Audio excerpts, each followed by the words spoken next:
Good morning, afternoon, or evening, everyone. My name is Elivaras, and welcome back to Total War Warhammer, where today I am bringing you, rather than some more continuing tournament footage, because we have plenty of tournament footage that's going to be coming your way, a 1v1 battle between myself and a member of the Total War Warhammer Discord, Shax Yell.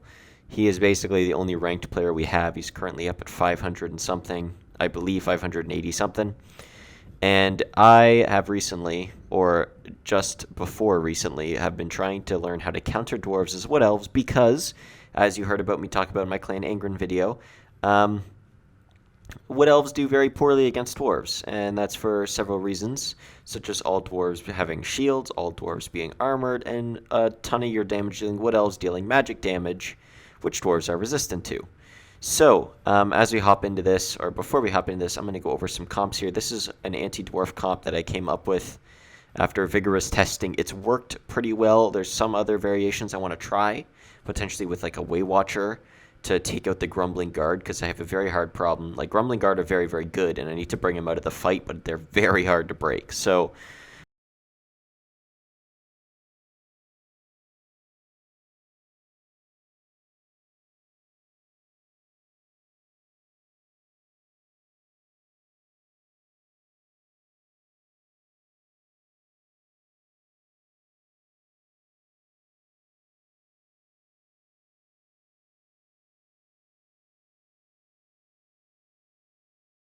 a whole bunch of triple bronze chevrons, dwarf warriors, 2 units each on each flank. We got the Grumbling Guard, and the reason they're so good is because they provide a 100% fresh uptime to all troops around them. So the troops around them won't get weary in battle, which means they're going to fight better, which means they're going to do a lot better against my forces. That's why you so badly want to take them out. We got Norgrimling's Ironbreakers. We got the Warriors of Dragonfire Pass. We got some more Dwarf Warriors with great weapons here. We have, it looks like, 2 units of Quarrelers in the back, and we do have the Dragonmax Slayer. It's going to be a pain in the butt for my Cav.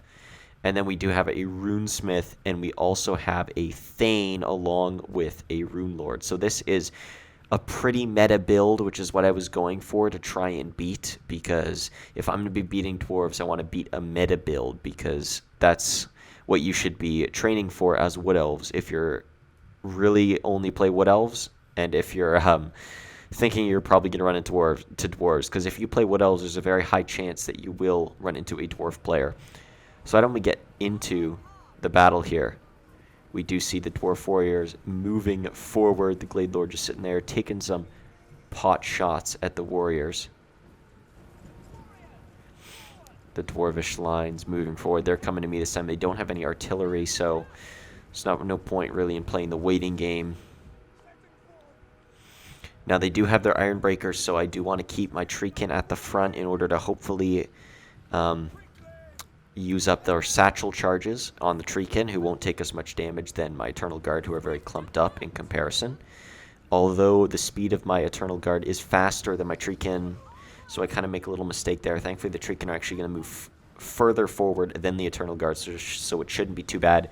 We see a beautiful Arrow of Kurnos there, taken out. Okay, maybe not beautiful. We got good 10 kills in the Grumbling Guard unit there. Satchel charges, he is smartly firing over into my Eternal Guard, absolutely shredding them. And then here comes the main engagement. We see Dragonback Slayers charging into the Treekin. Definitely an engagement that they are not going to have a problem in taking. We can see they're coming back to my backline, taking on my War Dancers with Azurai Spears. And then over on the flank, I've got my Welded Rangers and then my Cav moving forward. So when it comes to this battle, it really comes down to Cav management. You need to have constant hammer and anvils, or else there's no way you're going to wear down the dwarves. You can see my Eternal Guard unit basically just absolutely got demolished. I have netted the Dragonback Slayers so that I can get my Dragon into the fray without worrying, and so that my Cav can come and tear into these Quarrelers. Very long, stretched out line, going to be very bad for them. We do see more satchels, but he ends up hitting a lot of his own troops, so it wasn't the best shot I've ever seen. We see my Cav coming in here, hammering these Ironbreakers, who are not going to take us much damage considering they are Ironbreakers. I've got my Dragon, who I'm bringing over to try and hit the Grumbling Guard soon. I need to bring them out of the fight as fast as possible, but it is not easy. I've done very significant damage. We see a great charge coming in there from the Glade Lord, and now we see a hammer and anvil on these Dwarf Warriors, who absolutely get destroyed by these Wild Riders. A very beautiful charge there. I have some Eternal Guard who have not come back yet. We see the Spellslinger just in the back. You really don't want to get your Spellslinger in the battle because your Spellslinger is just there to heal. If your Spellslinger dies, that is very bad because that's the thing that's going to keep your Lord and your Treekin up and healed. So here comes the Dragonback Slayers charging back into the fray after trying to get at the Cav. I sent the Wildwood Rangers after the Slayers because they actually are really the only unit that can trade decently with the Slayers because the Slayers shred every unit without any armor. And my Azrai Spear War Dancers are one of those units with very few armor. We do see the Rune of Wrath and Ruin being cast on my War Dancers. The Azrai Spear is going to do a huge amount of damage to them. You can see my Cav in the back right now just warding off these Thunderers, keeping them out of the fight. And here comes back around to hopefully get a nice charge into the back. Now, unfortunately, a bunch of my units are kind of covering the field, so it's not going to be as good a charge as it could have been, but still quite good, hammering these Grumbling Guard. And now it's kind of devolved into a mosh pit in 2 locations. We do see my Glade Lord flying around here, trying to figure out where best to get back into the fight. Dragonback Slayer is obviously a huge issue, but their Runesmith has been taken quite low, and I can bring their Runesmith down right here. If I can bring the Runesmith down, this will swing heavily in my favor because Runesmith will be able to continues to provide 22% damage negation, plus 15 armor, and Rune of Wrath and Ruin. And the longer this battle lasts, the more the Rune of Wrath and Ruin can be cast, and the weaker my lines will be as a result. See the balance bar starting to tip a little bit in my favor, but against Dwarves that means nothing. I need to bring this Runesmith down very quickly. I get the net on the Dragonback Slayers, and I just need to kill this Runesmith. Unfortunately, my Glade Lord gets distracted and decides she's going to go and kill these other troops here. You can see the Grumbling Guard are actually starting to take a lot of damage. I really need to bring these guys down, and thankfully, my troops over here have actually been able to do quite a good bit of damage to the Rune Lord. The huge issue you have as Wood Elves is you don't have all of your single target troops, the ones that will actually do damage to a single target, all deal magic damage.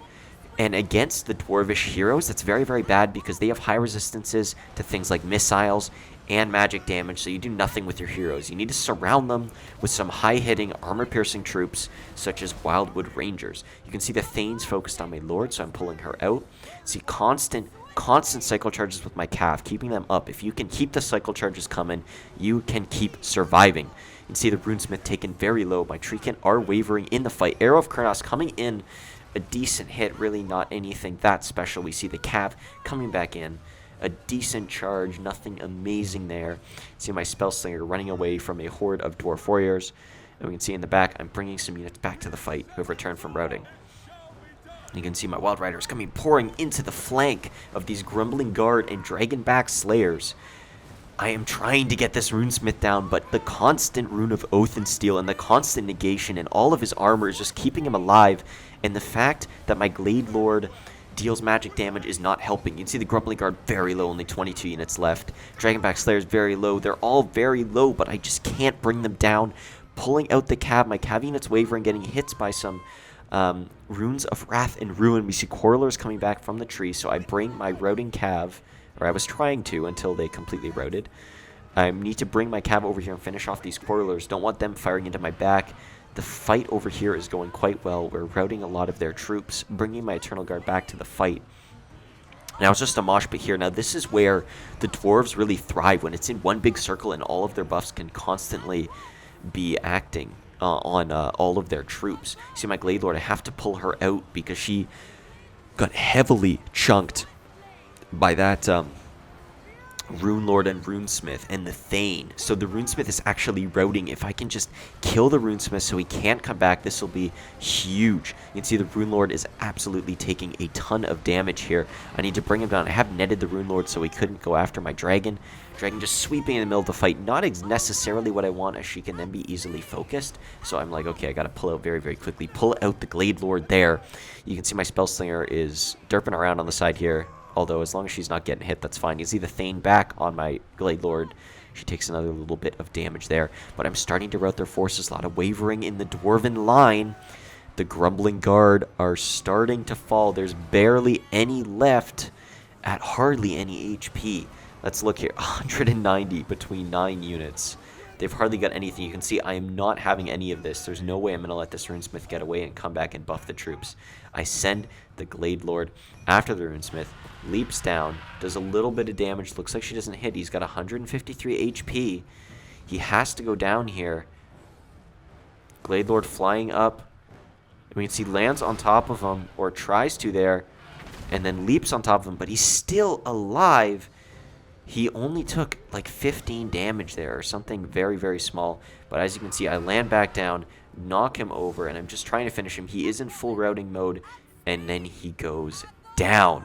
The Runesmith is dead, and that triggers a mass rout on the field as the rest of their troops run away from the fight. Runelord still had a decent amount of HP, but thankfully after killing that Runesmith and having him completely rout, the rest of their troops decided to rout too, and now it's just down to 2 Dragonback Slayers who get finished. And that ends in a very exciting Pyrrhic victory. You can see I lost a lot of soldiers there. Only had 100 and something left, 161 left. He had 112 left. A very well-fought battle on both sides. You could see that the constant cycle charges with my Cav, getting a lot of kills and a lot of kills with my Glade Lord.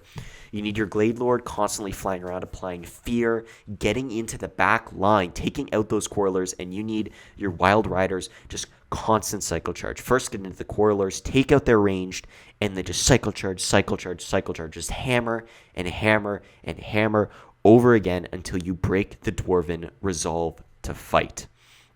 And you can see that in this case, it paid off. Wood Elves beating a quite meta Dwarvish build, finally able to find a build that does decent against it. Now, obviously, any build is not just going to win you the game. It all comes down to how good you are and how well you play it. If you let your Cav get caught out by the Dragonback Slayers, if you send your Cav in and the Slayers aren't netted but they're close by, then you can say goodbye to your Cav. And you also have to be very careful because the Rune of Wrath and Ruin, especially the Master one from the Rune Lord, can absolutely decimate them. So in some cases, you might want to save your Earthblood from your Spellslinger to heal up your Wild Riders as soon as they get Rune of Wrath and Ruined.